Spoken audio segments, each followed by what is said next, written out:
Kapag napanood mo to ay pwede ka na mag-ayos or mag-repair ng washing machine. Ang sabi ng iba ay basic lang to. Ang sabi ng iba, wala na bang mas mahirap dito, mga ka-repairman? Para po ito sa mga baguhan lamang po, hindi po para sa mga professional. Okay? So bali, pwede mong i-share yung video para hindi mo makalimutan yung ginagawa natin ngayon. Okay? So ito po yung motor, ito po yung wash timer, ito yung capacitor. Ang capacitor po nito ay 10 UF or 10 microfarad. Kailangan po nakalagay doon yung 10 UF mismo sa inyong motor ng washing machine. Okay? Unang step, para malaman nyo po yung common. Meron po kasing 3 wire yan, common, forward, reverse. Kailangan yung common po ay mahanap natin, dun pupunta sa ating plug. Ito po yung plug, no? Dalawang wire yan. Okay, paano malalaman kung nasaan po yung common ng motor? Ito yung common, kulay blue. Basta't lahat po nasa ilalim, yan po yung common, kulay blue. Yung yellow tsaka red, yan po yung linya ng capacitor. Ayan po yung nasa capacitor po niya, oh. Capacitor po yan. Ito naman, yellow, red capacitor. Blue, common. Ito po, 10 UF yung capacitor. Doon mo nalaman kung ano yung tugma na capacitor sa panggagamitan.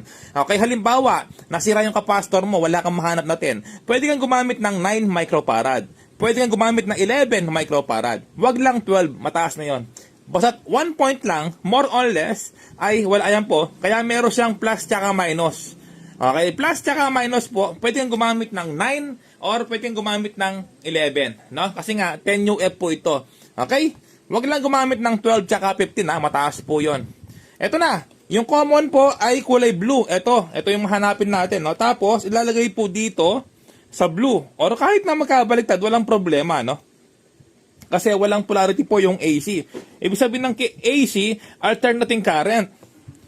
Ayan po, no? Ito po yung common. I-tape na natin.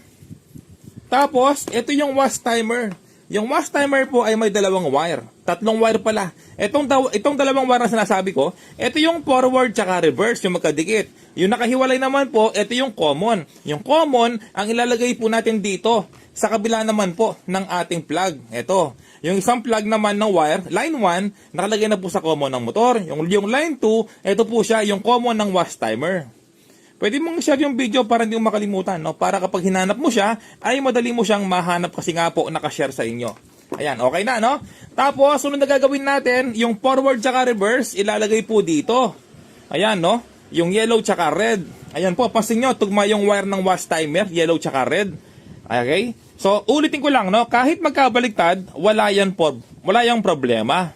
Ayan po, oh. Tugma talaga, oh. Yellow tsaka red. Ngayon, ito po yung ating capacitor. Yung capacitor, ilalagay naman po dito.